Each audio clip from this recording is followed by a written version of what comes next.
Throughout the course of history, superstition has played a significant role in perpetuating the notion that inherent differences exist among people based on their skin color or social status. This has resulted in grave injustices such as racism and slavery. To comprehend the extent of these beliefs, we will examine various myths and religious traditions from antiquity. The ancient Greek poet Ovid recounts a creation myth in which the deity Phaethon loses control of his father Helios's horse-drawn chariot. Meanwhile, Helios's swift horses kick at the gates, emitting fiery snorts. This chaos turns realms and nations into ashes, causing the Ethiopian skin to darken due to the intense heat, drawing their blood closer to the surface. An illustration of such discriminatory beliefs can be found in the writings of the Greek philosopher Aristotle, who, despite being hailed as an enlightened thinker, asserted that certain humans are inherently inferior and therefore fit for enslavement. He believed that some should govern while others should be ruled, deeming it both necessary and expedient, predetermined from birth. In Hinduism, the caste system forms a social structure that segregates individuals into higher and lower classes. This system is rooted in Hindu scriptures, which teach that every person is born with a specific inherent nature or mode. These modes determine their duties and social status. The caste system endorses the duties of the Brahmana, priestly class, Kshatriya, warrior class, Vaishya, merchant class, and Shudra, service class. This structure remains deeply ingrained, influencing professions, marriages, and societal interactions.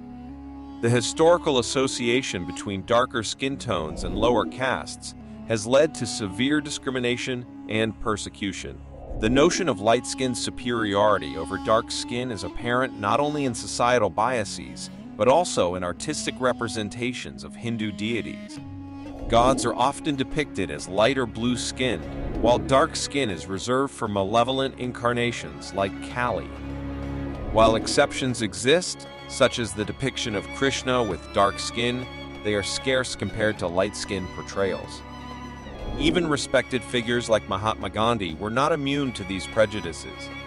Gandhi supported racial segregation during South Africa's apartheid era and expressed the belief that the white race should predominate. Such attitudes are also echoed in religious texts like the Old Testament, where a vague mark placed on Cain is devoid of racial implications. In summary, throughout history, superstitions have fueled the divisive idea that people possess inherent disparities due to their skin color or social status. These beliefs have spurred grave injustices such as racism and slavery. The examination of various myths and religious teachings underscores the persistence of discriminatory notions across cultures and time periods. Yet, Joseph Smith, the originator of the Mormon Church, perceived the mark differently, attributing it to dark skin. Enoch also witnessed the descendants of Adam, a blend of all Adam's offspring except those from Cain's line, who were described as having black skin and were excluded. This racist perspective persisted in the Mormon Church until fairly recent times.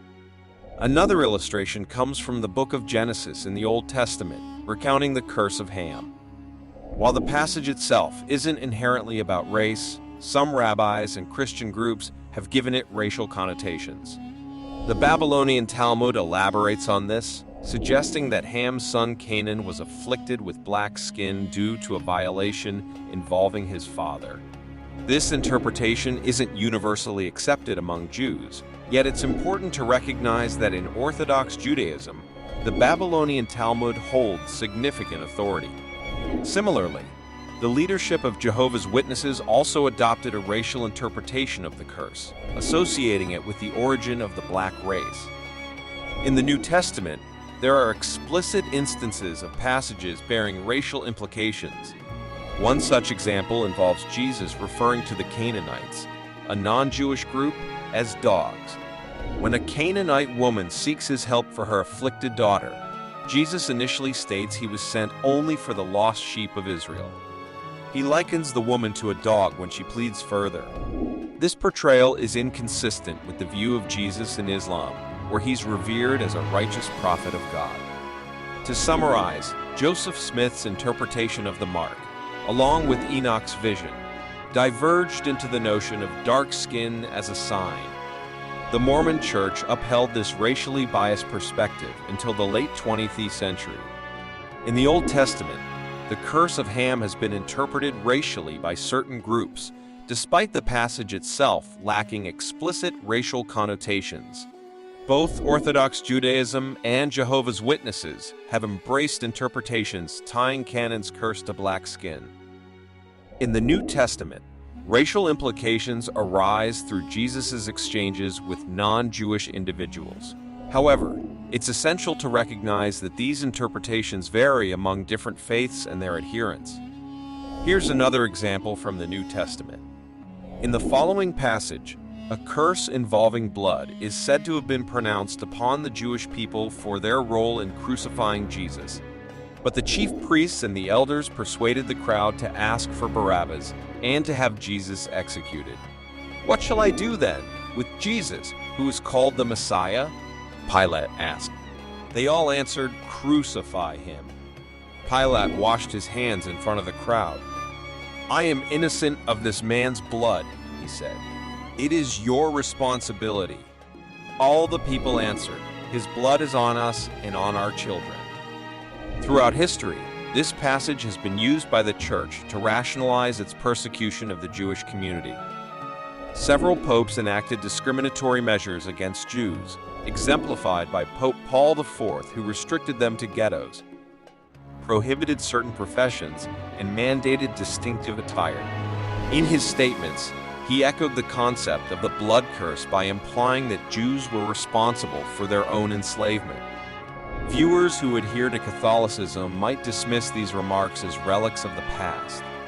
However, within Roman Catholic theology, the doctrine of papal infallibility asserts that the Pope cannot err when teaching matters of faith or morals. Thus, from a Catholic standpoint, such anti-Semitic decrees are considered divinely sanctioned. Even atheists who might deride these superstitions and scriptural instances, along with their racial and societal ramifications, shouldn't feel overly confident. Racism and discrimination are human issues that transcend religious boundaries. Secular science has also been misused to validate these injustices. Charles Darwin, recognized as the founder of evolution, promoted white supremacy in his work, The Descent of Man. Similarly, the pseudoscience of phrenology, which links skull shapes to intelligence, was employed to justify the continued enslavement of black individuals during the 19th century. In the 20th century, Africans were subjected to dehumanizing treatment and displays, like the human zoos that exhibited them as if they were animals. It wasn't until 1958 that the last human zoo closed in Belgium. Even before the spread of Islam, pre-Islamic Arabs established a class hierarchy based on tribal lineage, placing black slaves at the lowest rung of society. This highlights that racism and discrimination are deeply ingrained human problems that have manifested across cultures, eras, and belief systems. Amidst this backdrop of attitudes reflected in brutal treatment, the Quran emerged as a guiding light, aiming to extricate people from the darkness of ignorance. It proclaimed, "O mankind, indeed we have created you from male and female, and made you peoples and tribes that you may know one another. Indeed, the most noble of you in the sight of God is the most righteous of you." The Quran advanced the revolutionary notion that human worth derives from actions, not skin color or tribal affiliation. In his poignant farewell sermon, Prophet Muhammad, peace be upon him, exhorted his followers to transcend racism and discrimination, stating, "All of mankind is from Adam and Eve.